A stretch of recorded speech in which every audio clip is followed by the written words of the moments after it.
Très chers amis, Shabbat Shalom Umvorach, la paracha que nous lisons ce Shabbat, parachat Nasso, est la paracha la plus longue de la Torah. Pour une seule paracha, 176 Pesukim. À noter que dans la Masechet Baba Batra également, nous avons 176 dapim et c'est la Masechet la plus longue dans le chasse. Alors dans cette paracha, qui est donc très longue, on s'attend bien entendu à une multitude de sujets et de thèmes à aborder. Cependant, il y en a un qui est très particulier et qui n'est plus vraiment d'actualité aujourd'hui, c'est le thème du nazir. Le nazir, c'est celui qui s'abstient, qui prend sur lui un vœu d'abstinence et qui s'abstient pendant au moins un mois, toute consommation de vin et de ses dérivés, ainsi que des produits à partir duquel on produit le vin, donc depuis le raisin, les pépins, les peaux, le vin, le jus de raisin, etc. Et également, il n'a pas le droit de se couper les cheveux, de se raser pendant tout ce mois-là. Et il doit faire attention à ne pas se rendre impur au contact des morts, y compris des morts qui sont les plus proches. Son père, sa mère, son frère, sa sœur, son fils, sa fille, son épouse. Il n'a pas le droit de se rendre impur au contact des morts. Le nazir est appelé Kadosh Lachem. Kol Yeme Nizro, Kadoshu Lachem. Durant toute la période de son Nézira, il est Kadosh, il est saint, il est consacré à Kadosh Baruch Hu. Et il a un degré comme un Kohen Gadol. Pas un Kohen simple, un Kohen Gadol. Donc ça, c'est la grandeur du nazir. Alors, de façon générale, on ne naît pas nazir.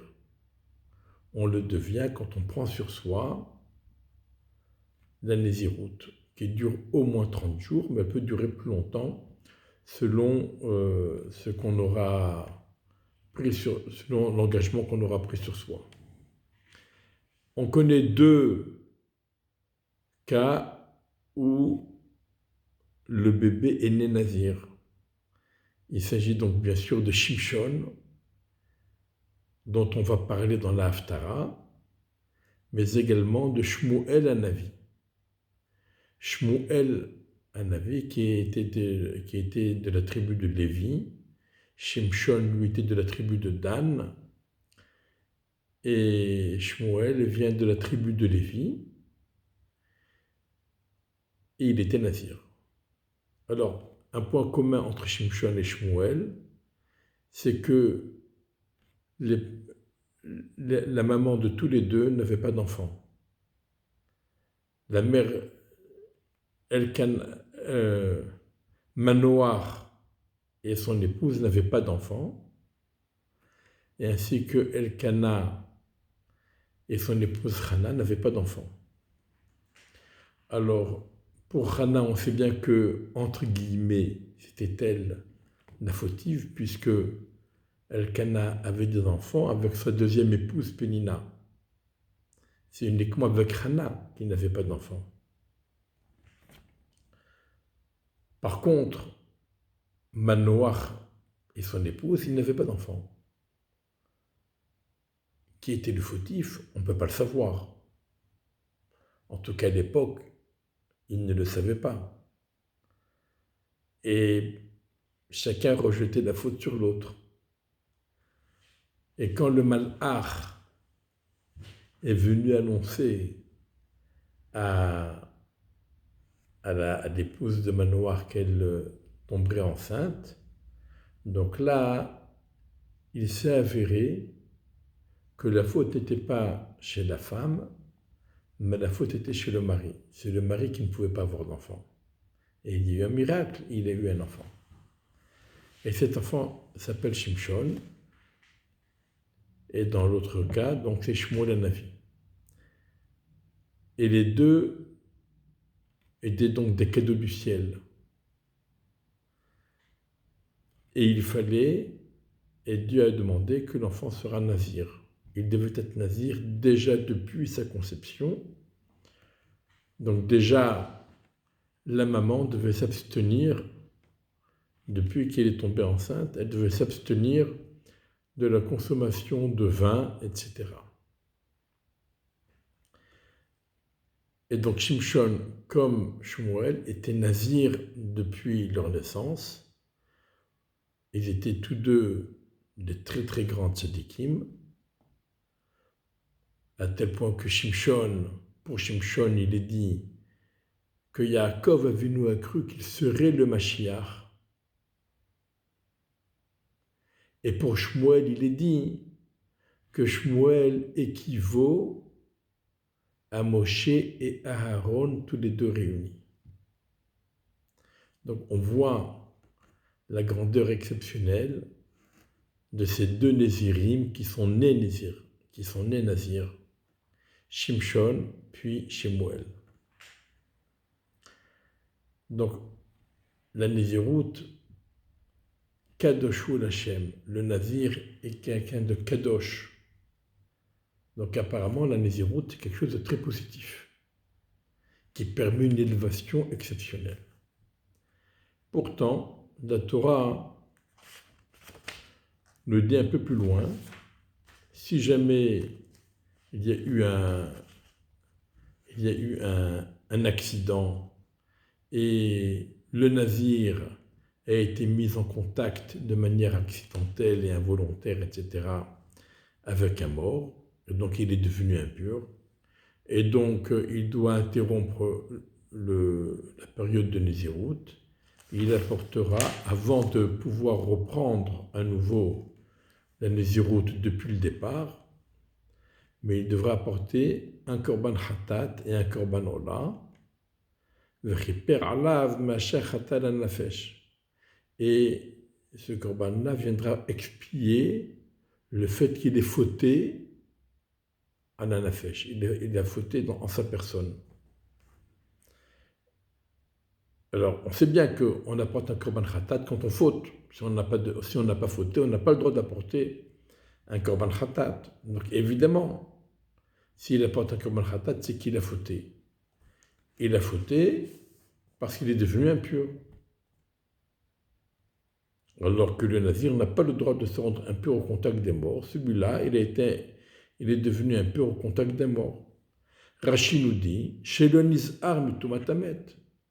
Il a fauté parce qu'il n'a pas fait attention, quand bien même il n'est pas parti toucher le mort en pensant qu'il était vivant. Non, c'est le mort qui lui est tombé dessus.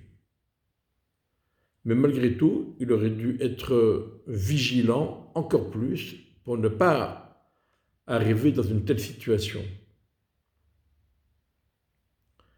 Et Rashi rapporte la Gemara, Rabbi Elazar Akapar Omer, Rabbi Elazar Akapar dit, quelle était sa faute? Il s'est abstenu du vin. Il s'est empêché, il s'est interdit, il s'est empêché la consommation du vin.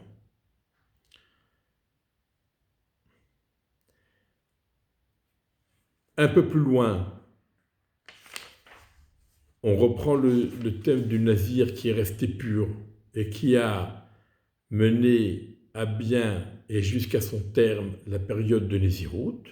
Lui aussi doit apporter des korbanot, parmi lesquels un korban khatat. Or lui, quelle était sa faute? Donc on peut dire que lorsque Rachid a rapporté deux raisons pourquoi il est considéré comme fautif, c'est pour les deux situations. Lorsqu'il est devenu impur, alors il est fautif de ne pas avoir été suffisamment vigilant pour ne pas devenir fautif. Mais même s'il n'est pas devenu impur et qu'il a pu mener à son terme la période de Nézirut dans les règles de l'art, malgré tout, il est considéré comme fautif chez Tziratzmo Minayin parce qu'il s'est abstenu et il s'est causé une souffrance en s'empêchant de boire du vin.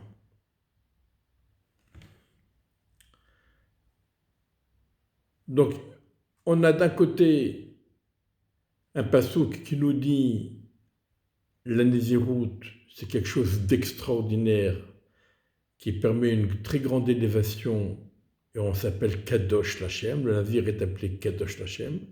D'un autre côté, on voit que le Nazir, il est considéré comme fautif. Alors qu'est-ce que ça veut dire? Qu'est-ce que la Torah veut nous dire par là? Rashi rapporte au début du passage de la Nézirut, il rapporte la question, pourquoi on a mis côte à côte le passage de la sota, de la femme adultère, la femme qui s'est mal comportée, avec le passage du nazir, de celui qui, au contraire, s'élève et se rapproche d'Hachem en étant nazir. Alors, Rashi nous dit, ça vient nous apprendre Kol haroé sota bekil kula yazir atzmo min hayayin. Tout celui qui voit le spectacle affligeant d'une femme qui est punie pour s'être mal comportée, eh bien, il doit se priver de vin. Donc c'est la Torah qui nous incite à faire une Nézirut dans ce cas-là. Alors pourquoi il est considéré comme fautif? Donc l'explication est la suivante.